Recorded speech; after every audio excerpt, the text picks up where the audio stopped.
My name is Decimus Varius Felix. I am a 1st century Roman in the great kingdom of Tyre, and I'm going to tell you a story. This story is called The Acorn and the Devil. Now, there's a theory some people carry that all these tales of the evermen we share, Jack and the Beanstalk, Jack the Smith, Jack and the Devil, Jack the Soldier, all these stories, the everyman, it's all the same person. We almost never hear one of these stories involving Jack as a child. So Jack as a child, you might imagine, similar to Jack and the Beanstalk, grew up poor. And his wife, or his mother, whichever story you're hearing, would often send him into town to get up to adventures. Well, it just so happens that this story has our hero, Jack, walking along with just 10 coins in his hand to buy eggs and milk from the local market. And when he was walking down the path, whistling a tune to himself, he ran into a beautiful man, broad of chest, shoulder, tall of stature, firm of chin, pointed of beard, and cloven of hoof. Oh yes, cloven of hoof. For Jack had run into the devil on his way to market. And the devil says, "None shall pass this river who cannot best me." And Jack said, Oh goodness. Well, who are you then? And the devil leaned down over Jack, the boy, and he says, "Do you not know my name, boy?"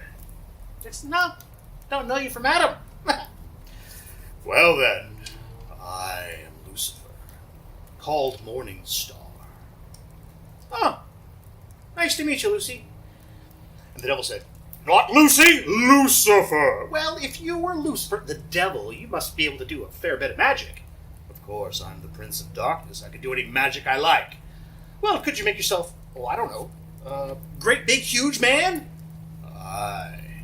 And with that, the devil swelled up and grew until his shoulders crested the clouds and his hands reached out to encompass the entire horizon, and a voice boomed like thunder. "Do you know who I am now, boy?" Jack says, "Well, yeah, that was pretty impressive. Now, that's magic anyone can do, though. I mean, anyone. The Northerners can do that kind of stuff. I mean, the Finns can do that kind of stuff. I bet you can't make yourself teeny tiny small. Well, I found this acorn the other day. It's got a wormhole. I bet you can't make yourself small enough to climb in that wormhole." "Don't you, boy?" And the devil shrunk down to himself. "Give me the acorn," snatched it from Jack's hand, and with a wisp of smoke climbed into that hole bored out by a worm looking for snack meat. And Jack, quick as a viper, snatched up a bit of wood and plugged the hole, put it back into his pocket, and went back down his way, whistling his way to the village. Now, on the outskirts of the village was the blacksmith, a large, angry, bearded man with singes on his chest hair, and a leather apron scarred, and arms made of bridge cable and wire. Keep moving, Jack. There'll be none of your pranks today," said the blacksmith to Jack as he entered the village.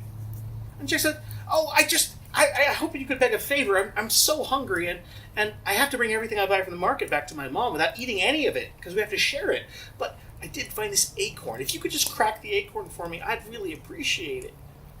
"Give it here, boy." The blacksmith put it on the anvil, raised his hammer, and smashed it down upon that acorn. Now, the blacksmith was a veteran of many a foreign war.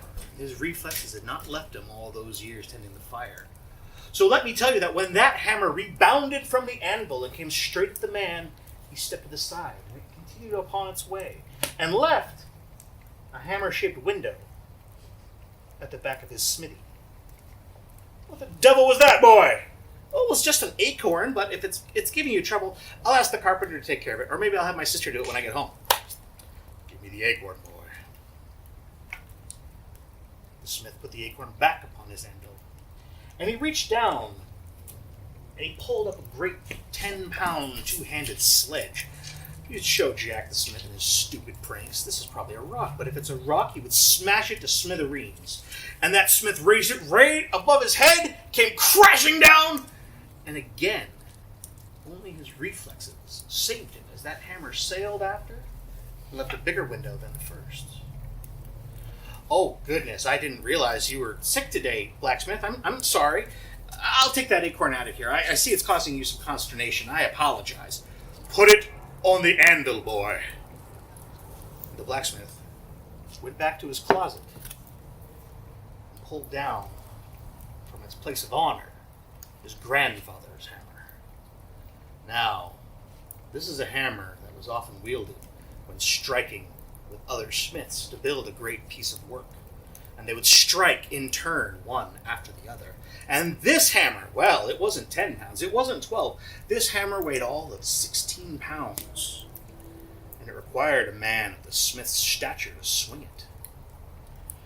He looked at the acorn, nestled innocently upon his anvil.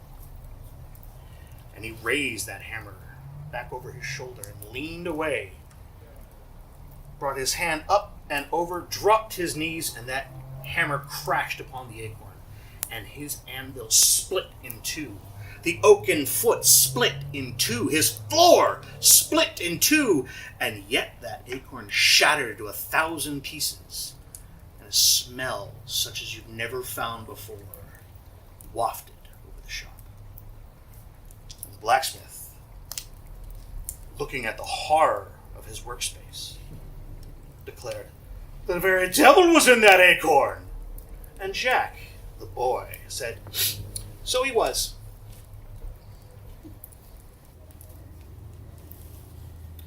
My name is Decimus Varius Felix, a Roman of the 1st century. I live in Antir, but in a past life, my name was Felix Avor, and I was a Rom tinker of Eastern Europe. Now there's a word in the Rom language, the Rom, of course, meaning the people. All the humans are Rom. Everyone else is the Gaige. The Gaige are a related tribe of human, but they're not people, as are the Rom. It was a cold winter, long, long in the past, freezing, killing winter. The sheep lay down in their pastures and died. There was no food to be had. What water there was had to be chopped from the earth, melted over fires. The Gaige and the Rom came together and they made a plan. They would make 2 great structures to shelter the length of that long, cold, miserable, killing winter. The Rom, clever, thoughtful folk, they went to the mines and they quarried big, stout blocks of sandstone and basalt, easily cut and easily transported by a single adult.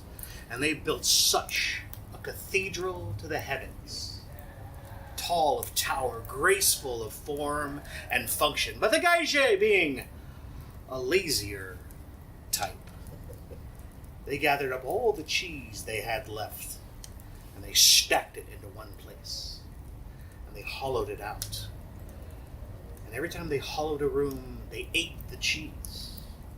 And their hunger grew as they built this cathedral of cheese. They ate, and ate, and they ate. Now, the Gaige were able to shelter in the cathedral of stone dedicated to God above that the Rom had built for them.